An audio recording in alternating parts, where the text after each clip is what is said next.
呢間火鍋店真係好唔守規矩啊！竟然無限量提供呢樣嘢。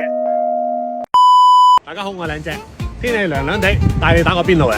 有咩新意啊？打邊爐嘅嘢講求食材新鮮嘅啫，大巧不工，唔搞咁多花巧嘢。試下先啦，就呢度。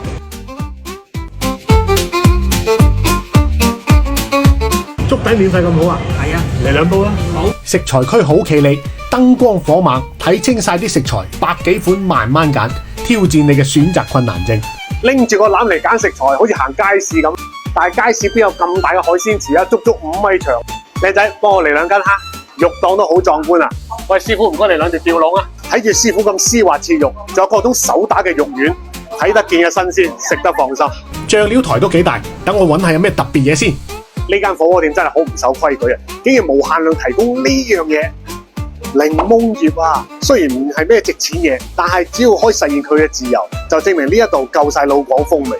手打牛肉丸係爆款之一，就試你先。簡單點啲沙茶醬試下先。手打同埋攞貨嘅差別咧就係佢手打係真係食得出有一種鬆軟感入邊，而且好重嘅陳皮味。粥底邊爐我最中意整海鮮粥噶啦，簡單3樣嘢就得噶啦。好生猛嘅鮮蝦、白貝，再加埋呢度好有特色嘅重出江湖肥嘟嘟嘅沙蟲，滾2滾就搞掂。加啲檸檬葉之後，剔聲又更加鮮甜。呢隻鮮榨椰子汁長期霸榜，甜度適中，用嚟做甜品啱啱好，好滿足嘅一餐啊！又打卡個靚正好地方。